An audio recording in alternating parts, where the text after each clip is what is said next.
Indians in Houston love to live in style. Hello and welcome. I'm Ruchi Mukherjee, your Houston correspondent, catching up with Houston businessman and art connoisseur Atul Vir. This is LifeBytes.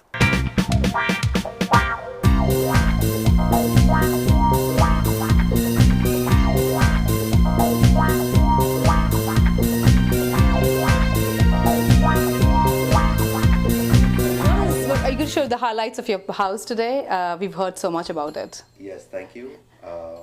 I hope they're good things, and we're going to show you around our house and also do some cooking for you over here. Wow, I am starving. This is Buddha, and it's an interesting piece because it's got carvings on the front as well as the back, and so we kept it with the back facing the mirror. Okay. And then we have this little fountain over here, which gives some sound effects in the house. Okay. And this is our security guard for the house. This is from Africa, where I spent a few years, and he's the guard who takes care of our house, and he's been with me for more than 25 years now. Living room, and this is where we like to sit down when we relax. We have a music section here. We see the instruments, and this is one of our favorite paintings. This is by M.F. Hussain, and this is Benares Ghats, which is a very sacred place for Hindus and for Indians, and we invested in this art a few years ago, and so this is a place we like to sit. Your business is appliances. Just throw some light on that and then talk about your gallery. Well, I started off in the appliance business in 1991, soon after I came to the US, and I was looking for opportunities, and having lived in Europe for a few years, I knew about energy efficient appliances. So we actually started making front-loading horizontal axis washing machines, and our top product is actually it's a washing machine that actually washes and dries in the same unit, and that's how we made our name. So over the years we've done production in Europe, and now we've moved to China, and that keeps me traveling to different countries. I also was very interested in art, and so a few years, as years went by, we looked into getting into some let's say for our own home. So we got into art for our home, including this and many others around the house. Ironically, in the office, when it came time to look at art and decorate our office, I started doing laundry art. So different pieces of let's say different pieces of art and paintings and objet d'art concerning laundry, because that became a hobby as well. Shangri-La Art Gallery is the name of the place which you own. And what does Shangri-La mean? Well, Shangri-La is a mythical land that was talked about in James Hilton's book called The Lost Horizon. It was a best-selling book when it came out in the 1930s or so. And at that time he talked about this perfect land, which is actually somewhere in China, just east of Burma, somewhere in the mountains there. And it talked about this place where people lived for hundreds of years. They were at peace with nature. They did yoga. They ate healthy food and stress-free lives. So all of us are trying to look for Shangri-La in whatever we do, And so when we were looking at art, we of course got into art in our home. We love different pieces of art. We travel to different countries. And so we bring art and we look at that, and that reminds us of those experiences and gives us happiness. It's a life where everybody is working hard and people are going through stress. And if we can contribute by providing art to people to make them happier, I think it's worth it. Yes, this is actually my favorite place. We redesigned this kitchen last year, and we have a nice electric cooking range here. And so we're going to make fresh lobster today. And you have your sous chef working. Sous chef. This is my daughter Amrita. Hi. You're a catcher too. What are you doing? I am chopping up some chilies. Okay. So let me show you what we're going to do. We went this morning and brought the fresh lobster from the store, and so this is what we're going to be cooking. Is it live? Yes, they're absolutely alive. I don't know. Look at it. And this is what the lobster is going to look like. And this is, of course, they're alive, and we're going to take them straight from here, and after some process, we're going to eat them.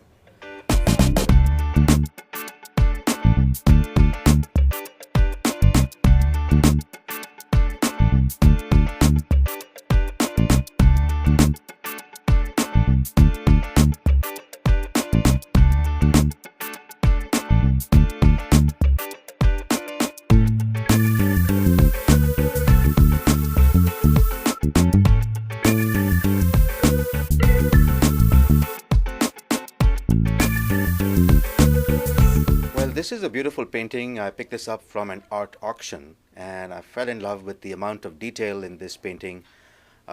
This is actually a war scene, and that's why we brought this to our pool room where we have all the different masculine activities, because the war scene is not something you'd put in your bedroom or anywhere else, you know.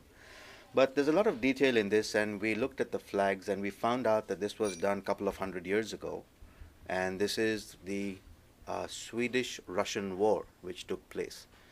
Well, most people were really surprised, shocked, or amazed that, you know, because I deal in products, which is engineering, and they're manufactured products and dealing with steel and components, and they're machines and they break down, and they're a particular type of product. And all of a sudden you get into something so subjective where there is no value. I mean, looking at this piece of art, there's no way to say what the value is. You can't even guess what it is, whether it's $1,000 or $10,000 or $100,000 or what. Whereas if you look at a refrigerator, you can say, well, this refrigerator, this is the approximate value, and you have a range based on the features. So to flip, they were all surprised that I decided to switch from a completely objective discipline to a subjective discipline. And that's been the challenge. I've got to tell you something about these silly horns that he bought. He made me stand in the monsoon rains in Colaba while he was negotiating and bargaining with the vendor to buy these silly things. I said, Atul, you can't be serious about taking something like this back to the US. And he was perfectly serious, and I was drenched. And this is probably 150 years old, when England and Britain were at the height of their industrial powers. Now, of course, England does not make any clocks. Enfield also happens to be the place where the Royal Enfield motorcycle was made, and India bought all the equipment, and Enfield has been made in India for the last 50 years. So every Indian knows the name Enfield, and so when I saw the name Enfield, it sort of struck a chord for that. well, this is one of my favorite rooms, and you know, when we bought the house, I just fell in love with this room because it's so lovely to be looking out, and you know, we spend a lot of time here at this table. Avi is our little 6-year-old son, and his responsibility is to feed the fish every day. So you're going to feed the fish? Come, let's go and feed some fish.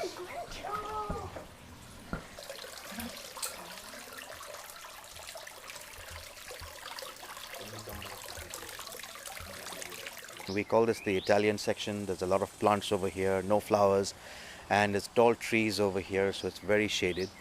We have a small table here with a couple of chairs, and we like to sit here early in the morning with having tea, or late at night, you know, after 11 o'clock, after a party, and just sit down and relax. Very few lights, and it's very, very secluded. I believe that goals and dreams change all the time. When I came to America, I had one dream, and it kept evolving. The art business is something so new. I've also evolved and learned to like and have different hobbies. I have no idea. I just look for happiness every single day, and every day is a new day. That's all I hope for.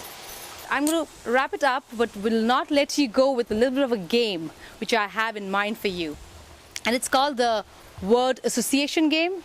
Have you heard about it? I've heard about it, but never played it. Politics. Bush. MF Hussain. Art. Love. Aarti and me. Houston. Equator. Bollywood. Amitabh Bachchan. Women. Aarti. Food. Lobster curry. Aishwarya Rai. Beautiful. Dream. Peace and happiness. God. Trying to find him. Well, this was my wrap with my guest today, Atul Vir. Catch us next time for another sneak peek into the lives of today's movers and shakers. From Houston, Texas, I'm Ruchi, and thanks for being with us on Lifestyles of Fame and Fortune. See you next time.